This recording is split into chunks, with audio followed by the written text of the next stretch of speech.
Arcas, ¿no?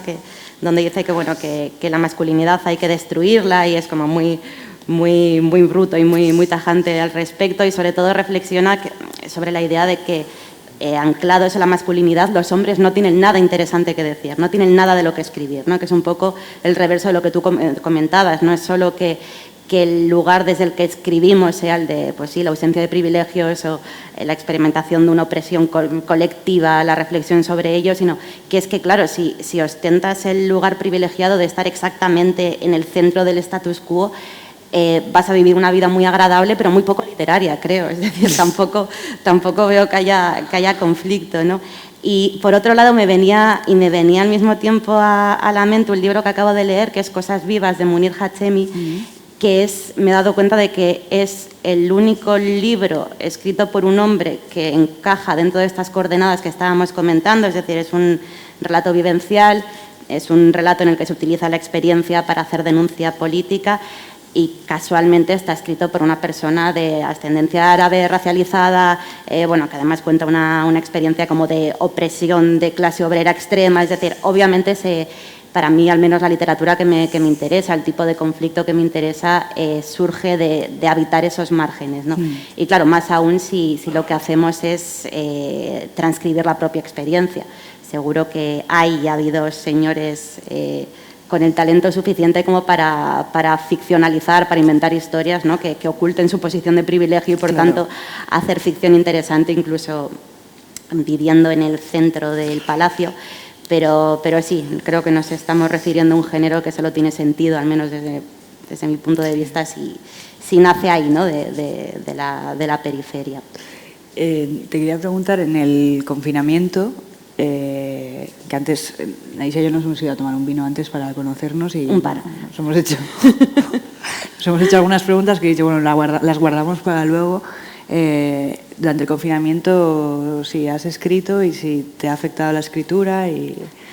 Bueno, sí, como nos hemos estado quejando de nuestra vida por diferentes motivos antes, y yo sobre todo me quejaba de cómo la escritura es absolutamente imposible cuando te das cuenta de que tu vida consiste en trabajar y en cuidar, ¿no?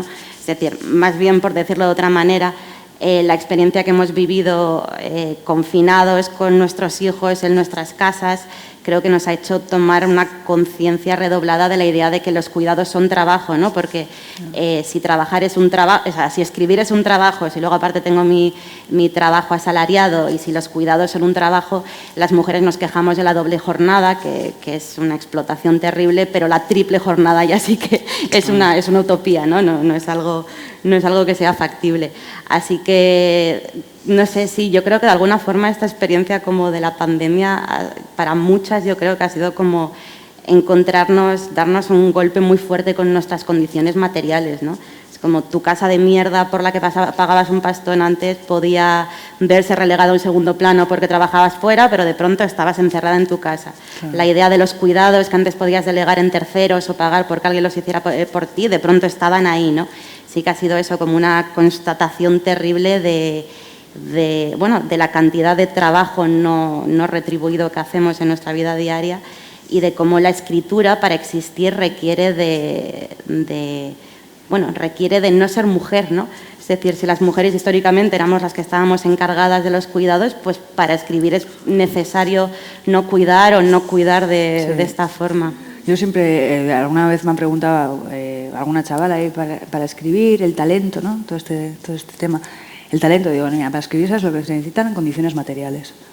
El talento, no talento, condiciones materiales que te permitan ejercer la escritura. Y a escribir se aprende escribiendo, pero lo más importante, más allá de el talento, ¿no? Que esto también podemos discutir también, condiciones materiales. Condiciones materiales también es no estar cuidando, no tener que estar, tener a personas dependientes, jornadas imposibles y demás.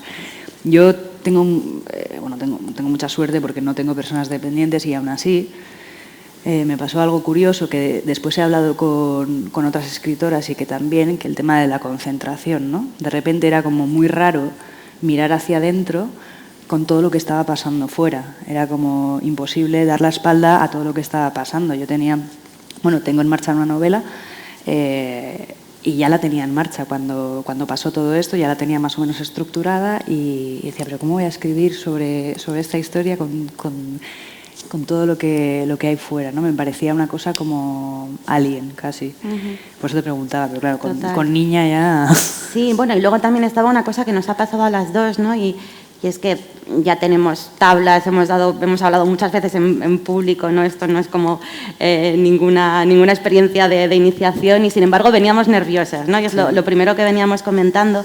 Y claro, yo le decía a Lucía eso, ¿no? Que de pronto me he dado cuenta de que venía como con la sensación de qué raro es venir aquí a contarle mi vida a gente que me está escuchando, qué raro es de pronto como ocupar el espacio de lo público cuando llevo 4 meses confinada en el espacio de lo privado. Y claro, ya hemos hecho las dos la conexión, ¿no? De decir, ¿por qué las mujeres históricamente tampoco se atrevían a escribir o por qué costaba tanto que incluso teniendo las condiciones materiales les dieran miedo como dar este paso a la exposición pública, ¿no? Al ámbito de lo público que supone la escritura? Digo, joder, pues yo creo que nos hemos dado cuenta perfectamente, ¿no? Claro. Después de únicamente 4 meses viviendo exclusivamente en nuestra casa, atendiendo exclusivamente a que la casa esté limpia, que la niña esté hidratada, a que todo ocurra dentro de las paredes de tu casa, de pronto este paso de salir al exterior, de salir a hablar frente a otras personas y bueno, y escribir es eso, ¿no? Pues da susto, da miedo. Y yo me he sentido súper conectada, ¿no? Como con mi genealogía de decir, joder, entiendo muy bien lo difícil que era para una mujer que vivía eso, confinada en su cocina, ¿no? Decidir que quería escribir una novela. Es casi impensable, de hecho. Claro, totalmente. Hay una cosa que dices en Cambiar de idea que me reí en alto, de hecho. Te voy a parafrasear. Dices, ese año solo escribí un relato con el que Muriel se me masturbó y es lo único útil que he escrito y me gustaría que la literatura fuera útil. Entonces, con el tema de la utilidad, yo tengo muchas contradicciones con este tema y por eso lo quiero compartir contigo, a ver si entre las dos lo organizamos. La literatura es útil y ¿cómo encajamos eso con lo de la política? Porque yo sí creo que la política tiene que ser algo que salga de la individualidad, que sin una organización y demás no se puede organizar uno políticamente. Entonces, y por otro lado está la escritura, que es todo lo contrario, ¿no? Que es encerrarte y estar sola y estar contigo y con tu cabeza. Entonces, a mí me cuesta mucho conectar esas dos cosas. Digo, sí, vale, este relato puede llegar a muchas mujeres y estar en lo público y resonar y tal, pero ¿hasta qué punto cambia cosas? O sea, tengo ahí un debate interno que nunca acaba. Entonces, me gustaría saber qué opinas de esto. Ya, yo estoy contigo en que no lo tengo nada claro y soy al mismo tiempo como súper utópica y súper cínica. Es como, por un lado, creo que la literatura es absolutamente irrelevante, que nada cambia nada y mucho menos aún lo literario. Pero por otro lado creo que hay veces que tenemos que tomar como decisiones éticas a pesar de que sepamos que no sirven para nada, ¿no? Es como esta idea de sé que el hecho de que la intención de mi libro es política y sé que no va a cambiar nada o puede que no transforme la realidad como se plantea, ¿no? En su génesis, y sin embargo creo que es mi responsabilidad moral que la intención esté ahí, ¿no? Claro. Es como sé que es inútil, pero me parecería deshonesto hacer lo contrario. De todas formas, también a ti esta cosa, es decir, por presentar otra contradicción, también esta idea de la utilidad es algo como muy capitalista, ¿no? Es como, por un lado decimos, no, está bien que sea útil políticamente, pero ya la misma idea de utilidad, de que la literatura tenga que servir para algo, porque si no, ¿para qué, no? También es otra contradicción, ¿no? Totalmente, pero sí, que es que a veces, lo digo porque muchas veces, pues supongo que a ti te lo habrán dicho también, que si el libro es feminista o no feminista, y que si tal y que pascual, ¿no? Y digo, a ver, feminista soy yo, pero el libro es feminista. O sea, ¿qué es un libro feminista, no? Fuera del ensayo, estoy hablando de ficción. No sé. Y muchas veces, igual voy a decir una barbaridad, pero que que la carta del feminismo, que está totalmente absorbida por el mainstream, es una carta fácil de jugar ahora, ¿no? Que no lo ha sido hasta ahora y de repente es una carta fácil y que me da un poco de miedo, ¿no? Como usarla, porque es como, sí, yo soy feminista, pero no quiero instrumentalizar esto y convertirlo en lo que lo está convirtiendo el mainstream. Antes comentábamos, tomándonos un vino, que yo le decía a Isha, qué alegría que lo de Cristina Morales, ¿no? Que le dieran el Premio Nacional de Narrativa, que le dieran el Herralde, y me decía Isha, ya, pero a la vez qué miedo, ¿no? Cómo el sistema capta los discursos y los engulle para hacerlos suyos y regurgitarlos en algo digerible, ¿no? Pues sí, estamos de acuerdo. es decir, es imposible como no jugar con las reglas del juego, ¿no? Estar del todo fuera. Pero, no sé, de todas formas, volviendo a lo que comentabas, ¿no? Pensamos en escribir un libro político, te sientas a escribir y dices, quiero que esto sea un libro político.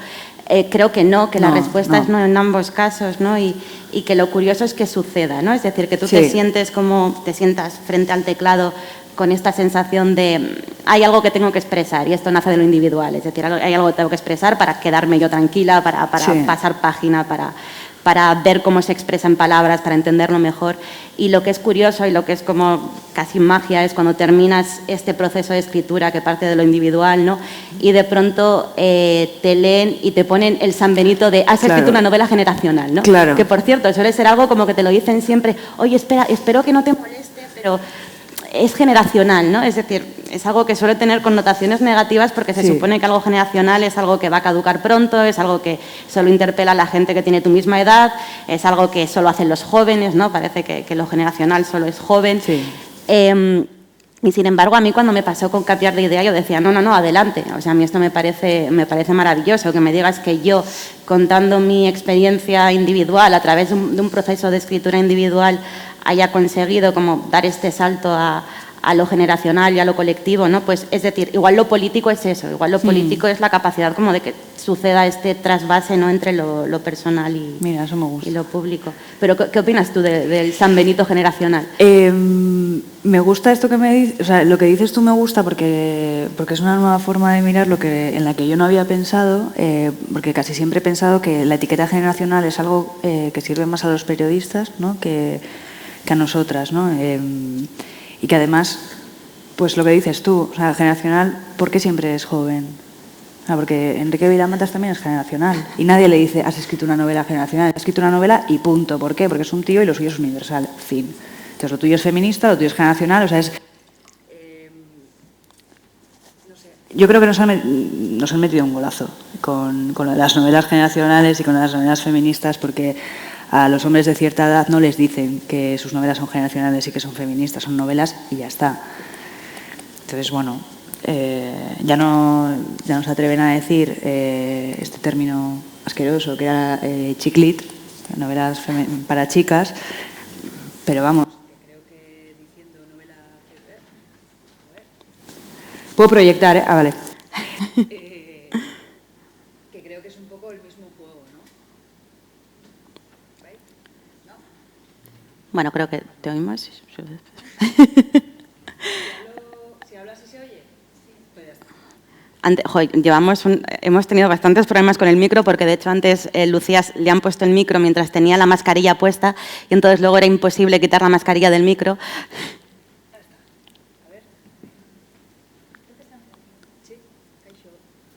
No, vale, sí. Te quieren silenciar, Bhaskaran. Sí, me quieres silenciar. Pues nada, bueno, proyecto.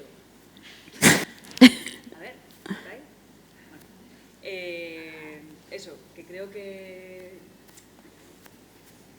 me gusta que me digas esto porque me parece una forma positiva de verlo, lo de dar un salto a lo colectivo a través de lo generacional, pero que...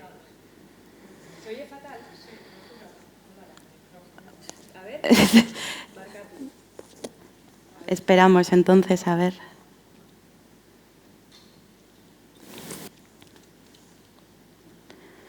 Bueno, si quieres por seguir con el tema, que por cierto que una de las cosas que suelen estar como asociadas a lo generacional...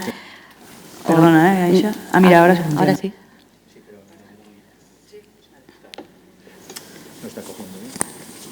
que seguro que igual también te han comentado a ti en ocasiones, ¿no? Esta idea de que hay, con todas estas referencias a lo inmediato, con todas estas referencias a lo caduco, ¿no? Es decir, a lo que dentro de 5 o 10 años no va a existir, en el fondo estamos escribiendo novelas que no son universales, que no van a trascender, que no van a durar, novelas que solo interpelan igual a lectores en el presente. Y esto es algo que me he dado cuenta de cambiar de idea. Yo creo que cambiar de idea ya ha caducado. Es decir, ¿Tú crees? Sí, a mí me sorprende mucho que la gente lo siga leyendo, y ahora ya ni te cuento, ¿no? En este 2020 tan absolutamente de locos, me parece muy raro que la gente siga leyendo este libro y le siga interpelando cuando para mí es un texto que existe por y para un momento súper específico de tiempo. Y otra cosa de las que me di cuenta es que cuando hablamos de quitarnos el canon de encima y quitarnos todas estas cosas que se ha decidido que son canónicas y que constituyen la buena literatura, esta idea de que la literatura tenga que existir para durar me parece también algo que igual podríamos dinamitar, ¿no? Sí. Y luego que es otra cosa como que tiene asociado lo generacional, ¿no? Que parece que es malo por eso. Pero discrepo totalmente con lo de cambiar de idea, porque me lo volví a leer ayer y me sigue pareciendo que escribes de puta madre y que es un libro maravilloso. Y si no lo habéis leído, sigue siendo totalmente relevante, de verdad, ¿eh? O sea, no me parece que responde a 2018. Está escrito en 2017. Sí. Yo creo que me vas a acabar dando la razón en que sí que ha caducado. Que no. No, y te voy a decir por qué. Es un libro que, es decir, para empezar, yo cuando conocí a Lucía y leí Partir es del 2016, ¿verdad? Eso es. Todavía era extraño encontrarse con un libro cuya autora se denominara abiertamente feminista y ya te digo que aunque la intención no estuviera como claramente, o sea, explicitada dentro del texto, yo recuerdo haber leído entrevistas tuyas. Sí, lo puse en la biografía. De hecho, sí. Bueno, quiero decirte que todavía en el 2016 era raro, ¿no? Luego me cuentas cómo era eso de ser feminista cuando nadie lo era. Pero lo que quería decir es que mi libro creo que es producto del cambio increíble que sucedió al de un año, ¿no? Es decir, en el 2017 de pronto creo que una especie como de proceso de reevaluación colectiva, todas nos deconstruimos un poquito, todas miramos el pasado de forma distinta, todas descubrimos algo, todas leímos textos feministas y bueno, y creo que es un texto que se inscribe en ese momento.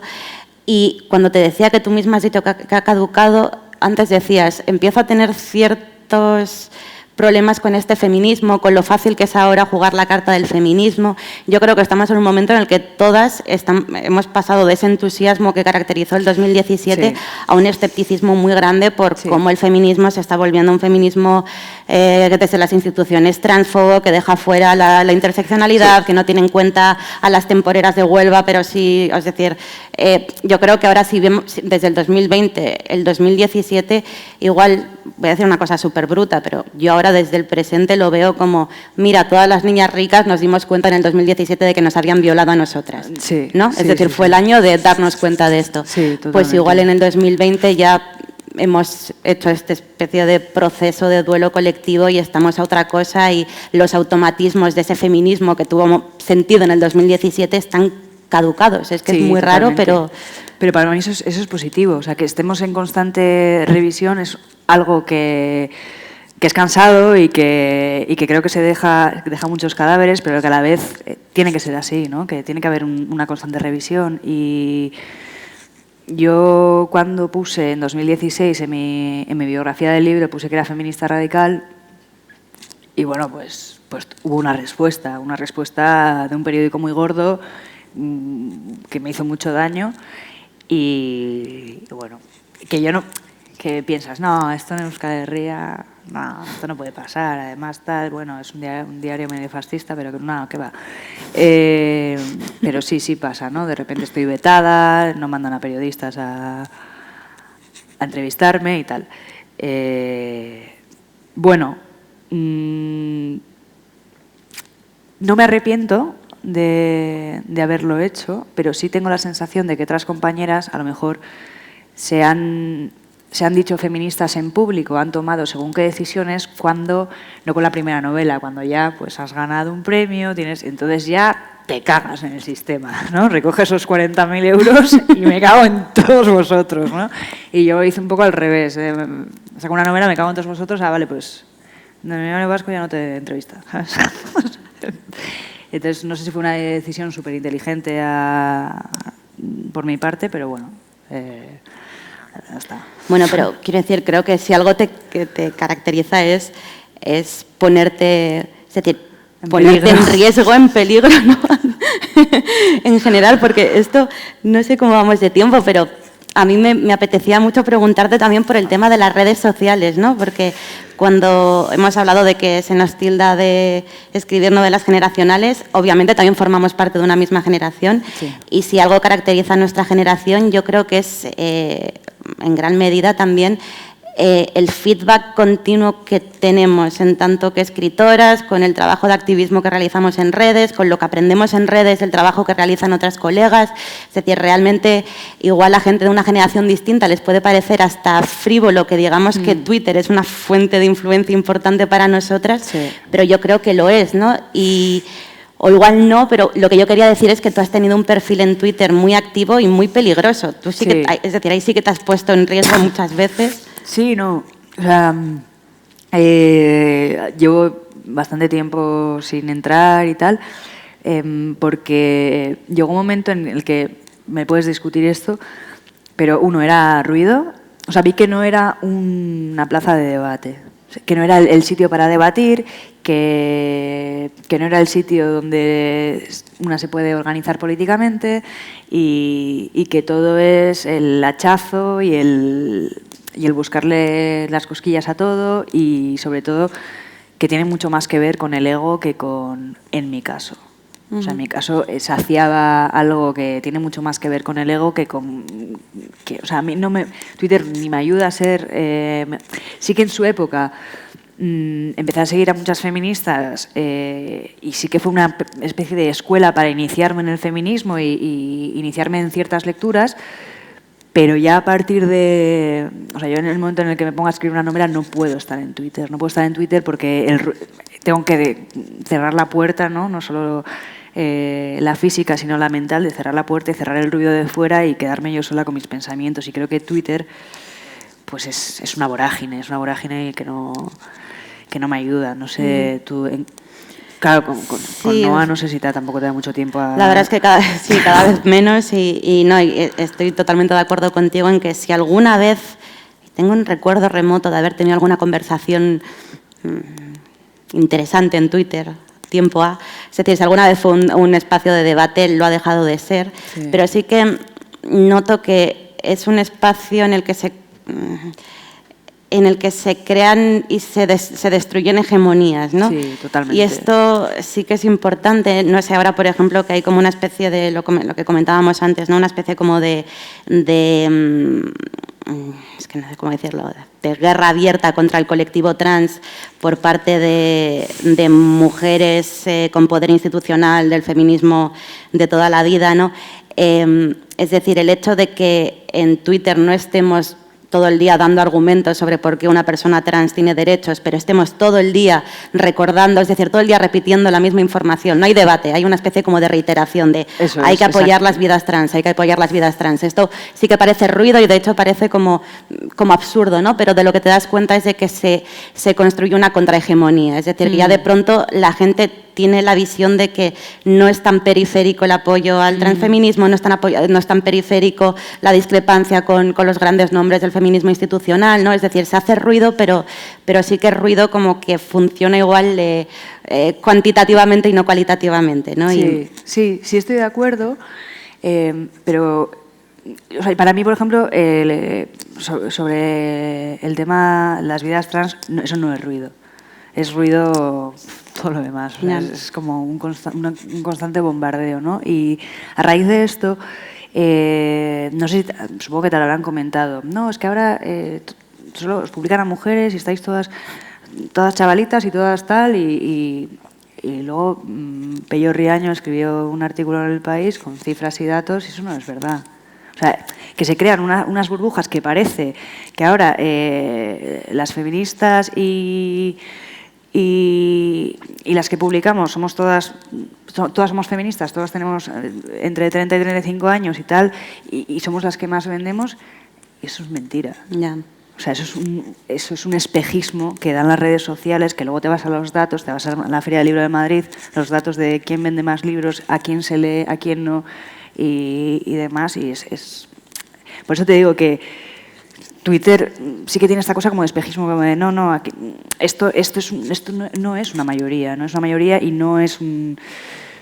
Por ejemplo, con el tema de las trans, ¿no? Leía cosas y decía, joder, me quiero meter a defender esto, ¿no? Pero digo, joder, yo creo que hago más donando a gente que está organizada, haciendo donaciones materiales, que estando aquí peleándome con esta idiota que dice que las mujeres trans no son mujeres. No sé si me explico. O sea, sí, que hay un punto como de... Sí, eso. Pero bueno. Totalmente. Por cierto, que no está del todo relacionado, pero me acabo de dar cuenta de una cosa bastante curiosa. Has mencionado que Pello Riaño escribió este artículo como demostrando con datos, ¿no? Como que realmente las mujeres seguimos estando discriminadas en el sector editorial. Y esto vino como respuesta a otro columnista hombre, Alberto Olmos, que había intentado demostrar con datos que era todo lo contrario, ¿no? Él había, había analizado como el número de manuscritos que se presentaban a concursos y había dicho que había muchas menos mujeres que se presentaban a concursos o que mandaban manuscritos editoriales y que, por tanto, no se podía hablar de machismo literario, ¿no? Porque, rollo, obviamente, si hay menos mujeres que escriben que hombres que escriben, esto no es un problema de machismo, esto es un problema de que a las mujeres no les gusta escribir, ¿no? Y me he acordado esto, ¿no? De que, por un lado, es muy machuno que tanto el aliado feminista como el otro utilicen datos, ¿no? Sí, para sus argumentos, y por otro lado que obvian, ¿no? Todo esto de lo que veníamos hablando, la idea de por qué no se escribe, por qué las mujeres no escribimos, ¿no? Es decir, el hecho de que se manden menos manuscritos no tendrá que ver con esto de que muchas mujeres llevan confinadas, como hemos estado estos 4 meses, toda su vida, o que no hay forma de compatibilizar cuidados con escritura y tal. O que, no sé, a mí al principio me pasaba, ahora ya, pues... Ya llevo unos años y tengo más tablas, pero al principio, cuando te pones a escribir, supongo que a los hombres también les pasa, pero creo que ahí también el género no nos hace ningún favor, que es una absoluta desconfianza en lo que estás haciendo. O sea, yo siempre digo, mi trabajo consiste más que en escribir una ficción, en estar constantemente peleándome con... Esto es una mierda, no le va a gustar a nadie, ¿para qué? ¿Para qué? Esta pregunta es horrible, etcétera. Creo que ahí las mujeres tenemos un mecanismo de ponernos en duda constantemente, hagamos lo que hagamos. O sea, los tíos se presentan a todos los curros. Kanye West va a ser presidente de Estados Unidos, ¿no? O sea, quiero decir... Y creo que hay algo de no escribir por no considerar que lo que tenemos que decir tiene un valor. O sea, no sé si a ti te pasa... Sí, no. A mí me pasaba al principio, ahora ya... Es lo que te iba a decir, que yo creo que me pasaba mucho más antes, que por eso ha sido curioso lo que comentábamos, ¿no? De volver aquí, de venir aquí como si fuera un poco la primera vez por el tema de la inseguridad y todo eso, pero sí, sin duda es algo que creo que está más presente entre las mujeres que entre los hombres. Bueno... Iba a contar chascarrillos. Chascarrillos. No, quiero decir que yo también, que trabajo, que soy profesora de escritura creativa, entonces me enfrento también a manuscritos de gente que está empezando, que no es profesional, y también, pues, es decir, noto que los hombres tienen muchas menos inhibiciones a la hora de escribir, de explayarse, que las mujeres, ¿no? Sí, que se les nota que están acostumbrados a que se les escuche. Sí, claro. Sí. ¿Te parece si abrimos turno pues de preguntas? Sí, teníamos que controlar esto, es verdad. Sí, menos 10. Nos faltan 10 minutitos. Si alguien quiere preguntarnos algo. O hacer un comentario. Oye, pues no estoy de acuerdo con esto que has dicho. Sois unas mamarras. Si alguien echa en falta a Lucía Bascaran en Twitter, también es el momento de señalarlo. No creo. Pues... no sé. Ahí va.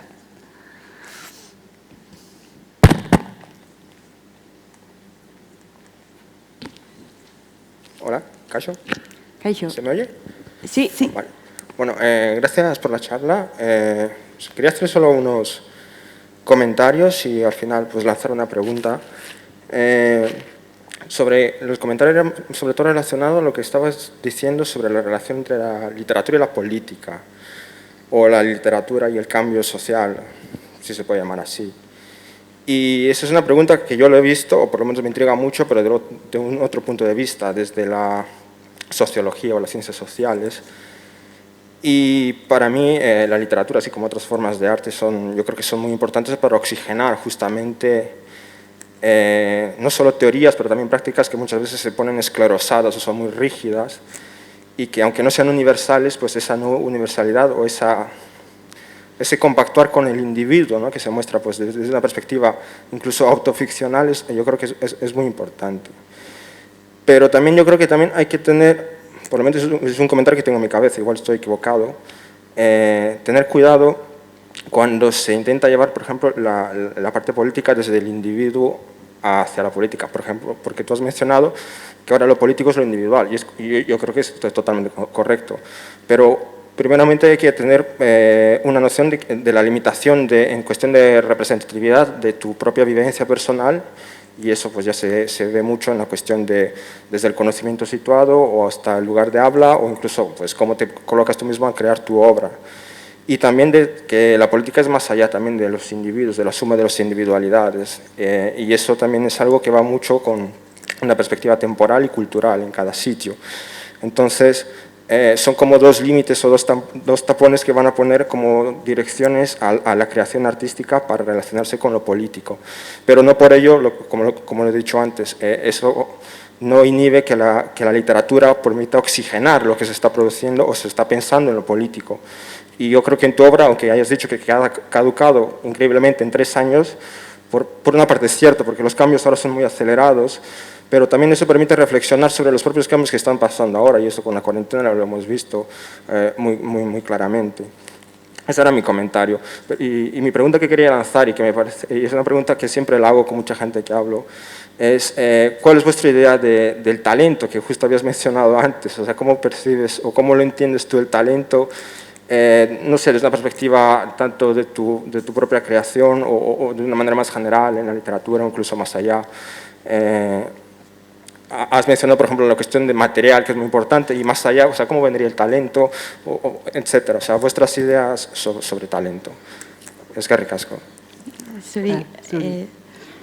No sé si quieres contestar todo lo del talento, que has sacado tú el tema. Yo solo quería, sobre el comentario que has hecho, matizar algo que igual se da por hecho, pero no es obvio, ¿no? Es decir, obviamente, para que la experiencia individual tenga potencial colectivo, hay que editar la experiencia individual, ¿no? Es decir, eso es lo que caracteriza al quehacer artístico, o sea, el hecho de que no nos limitemos a transcribir nuestra experiencia de forma literal, el hecho de que seamos capaces de seleccionar qué importa, qué no importa, qué puede dar el salto a lo público o no. Es decir, yo diría que la literatura está en eso, en ese proceso y no en todo lo que viene antes, ¿no?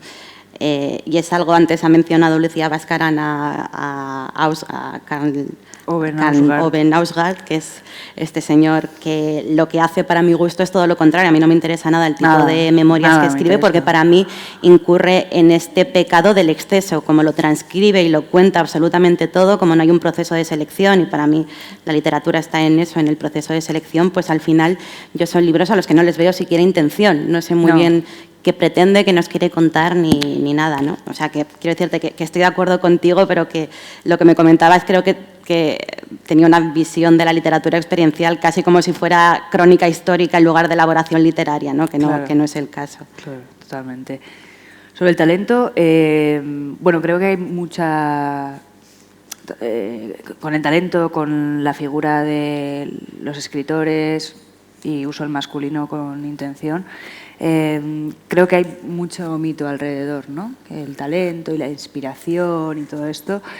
Para mí no hay talento si no hay, condiciones materiales, que es básicamente lo que decía Virginia Woolf hace 100 años, que para una mujer para escribir necesita 500 libras al año y una habitación propia.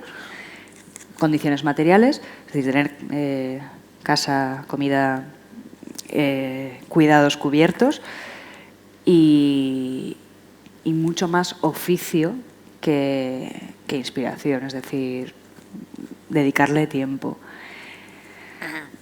Yo creo que por supuesto que hay personas con más facilidad que otras, pero también conozco a personas absolutamente brillantes, pero si no te pones, el libro no se escribe. Es decir, que creo que tiene mucho más que ver con la constancia y con el trabajo, con ser primero un gran lector antes de escribir una gran lectora, leer todo lo que puedas, lo más variado posible y fuera de tu zona de confort.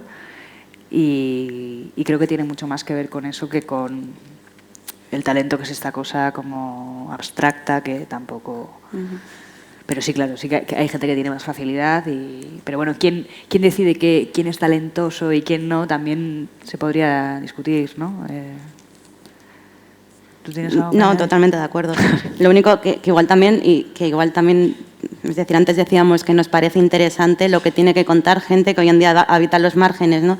Entonces igual el talento también tiene un poco de estar en el lugar adecuado en el momento adecuado. Claro, es decir, tienes que ser alguien con los privilegios suficientes como para conocer el lenguaje del amo, que es el lenguaje de la escritura, pero al mismo tiempo tener ese resquicio de marginalidad que te permita tener algo interesante que contar. O sea, es como pues estar en un punto muy, muy específico. Totalmente, sí. No sé si hemos respondido. ¿Sí? ¿Alguna pregunta más? Nos han dicho que si hay alguien que quiere que firmemos, que mejor fuera, porque si no es o sea, tienen que firma, desinfectar, o sea, que es como una cosa muy aparatosa, o sea, que nos estaremos, yo fumando y Aisha, ¿no? Fuera. Si queréis que firmar o lo que sea, estaremos ahí fuera. Sí, eso, podemos seguir charlando en la entrada o ir a tomar un vino o lo que queráis. Es que ricasco. Eso, muchísimas gracias por venir con todo lo aparatoso que es estos días asistir a estos actos. Muchas gracias. Échala desde atrás.